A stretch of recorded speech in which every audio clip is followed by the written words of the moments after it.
quelles sont les techniques pour bien gérer votre trésorerie? Donc je vais vous donner quelques conseils déjà pour bien gérer sa trésorerie quand on est en entreprise.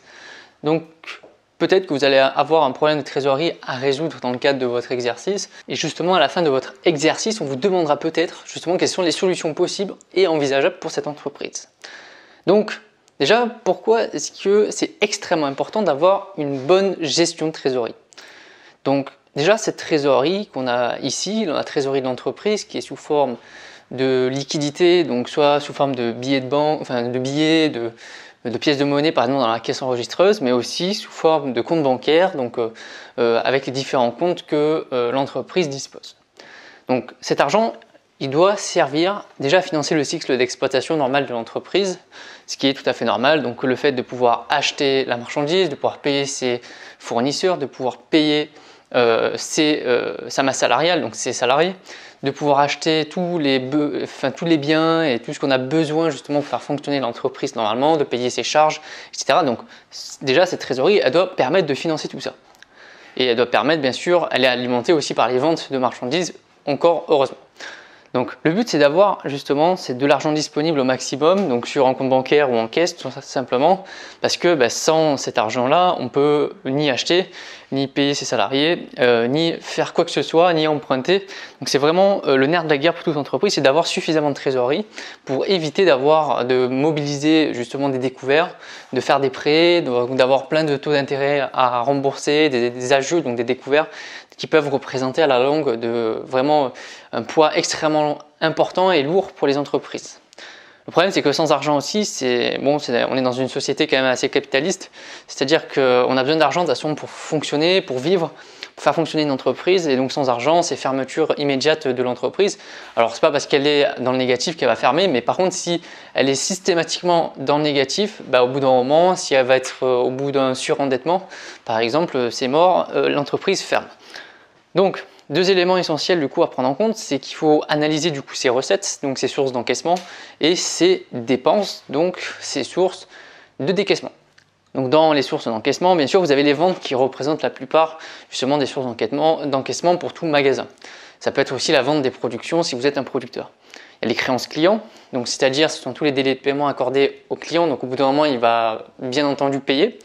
Il y a les différents placements financiers, donc ils vont nous rapporter des intérêts et des dividendes de chaque année, et on va espérer faire une plus-value quand on va les revendre à la fin. Et vous avez aussi les emprunts bancaires, donc les emprunts bancaires qui vous permettent de contracter du coup un prêt, et ce prêt-là, il va s'additionner sur votre compte bancaire qui va être réutilisé, réinvesti dans différents investissements. Après en dépenses, en lien avec les ventes, forcément il faut acheter votre marchandise. Alors soit vous avez des délais de fournisseurs qui sont suffisamment longs et donc vous allez avoir le temps de vendre votre marchandise avant de l'acheter. Donc ça c'est avec un cycle d'exploitation où vous avez un BFR qui est négatif. Donc c'est très bien comme ça, mais la plupart du temps on achète la marchandise avant. Après, vous avez toutes les charges d'exploitation aussi, les frais de fonctionnement de l'entreprise, les salariés, payer l'eau, l'électricité, le gaz, le loyer, payer les fournitures nécessaires à l'activité normale de l'entreprise, donc ça représente des charges. Et vous avez bien sûr le remboursement de l'emprunt, parce que forcément si vous empruntez un prêt, vous effectuez un prêt auprès d'une banque, il va falloir le rembourser. Au bout d'un moment, rembourser votre capital plus les intérêts qui vont avec. Donc voici 6 techniques justement pour améliorer votre trésorerie que vous pourrez donner justement dans le cadre de votre exercice pour aider l'entreprise à améliorer sa trésorerie. Première chose justement, c'est de bien veiller à ce qu'on ait un FRNG qui soit supérieur à 0. C'est-à-dire qu'on ait un apport en capitaux ou en tout cas en dette financière au moins qui soit suffisant pour financer l'ensemble des immobilisations, donc des actifs d'immobilisation, donc immobilisation corporelle, incorporelle ou financière.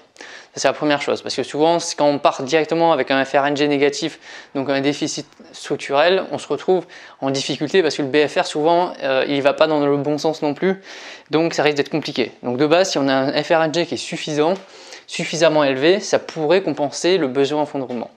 Le BFR ensuite, on va pouvoir agir dessus aussi, en augmentant nos délais fournisseurs, en réduisant nos stocks ou en réduisant nos créances clients. Donc ça, allez voir les vidéos sur le BFR, à chaque fois je le répète, c'est les 3 points vraiment pour améliorer votre BFR, c'est super important. Après, vous pouvez avoir recours à l'escompte bancaire. Aujourd'hui, vous accordez peut-être des délais de paiement à des clients, donc vous attendez justement de recevoir l'argent de votre client pour que votre trésorerie se porte un peu mieux, il existe un système qui s'appelle l'escompte bancaire. Donc pareil, je vous invite à aller voir la vidéo sur l'escompte bancaire qui est plus précise, qui va nous permettre de se faire racheter par les banques nos différents effets de commerce, donc toutes nos créances, et donc on va pouvoir avoir accès à la trésorerie directement, en échange bien sûr d'une commission, d'un intérêt qui est prélevé par la banque bien sûr. Mais ça nous permet de disposer de la trésorerie tout de suite, ça c'est déjà bien. Après on a ce qu'on appelle la facturage. En fait, c'est exactement le principe de l'escompte bancaire, à la différence que ce n'est pas effectué par une banque, mais par des sociétés d'affacturage qui sont spécialisées là-dedans, donc qui rachètent vos effets de commerce par ces types d'entreprises qui vont, comme les banques, elles vont vous donner cette trésorerie que vous avez besoin, mais en échange, bien sûr, elles vont relever une commission, parce que rien n'est gratuit, bien sûr. Après, vous pouvez faire appel aussi au découvert pour pallier un défaut de trésorerie, mais il faut que ce soit un défaut de trésorerie, mais vraiment très occasionnel et de court terme. Il ne faut pas jouer avec les découverts de manière durable, sinon ça risque d'avoir des problèmes de négociation avec vos banques. Donc déjà, négociez vos découverts pour qu'ils soient autorisés et suffisamment importants pour justement ne pas avoir besoin de contracter un crédit supplémentaire ou d'être mis dans le rouge de manière trop importante avec des intérêts qui soient extrêmement importants, puisque les découverts bien sûr sont facturés de manière très importante quand même dans les banques. Donc voilà, faites attention quand même aux découverts, c'est une solution qui existe, mais il faut que ce soit une solution occasionnelle. Numéro 6 aussi, vous pouvez avoir accès à des crédits de court terme. Donc si on fait l'exemple des ménages, le crédit court terme c'est le crédit consommation. Quand on a une difficulté ou qu'on n'a pas les moyens de se l'acheter cash directement un truc, bon, on va faire un crédit conso qu'on va rembourser sur 3, 4 ou 5 ans et puis voilà.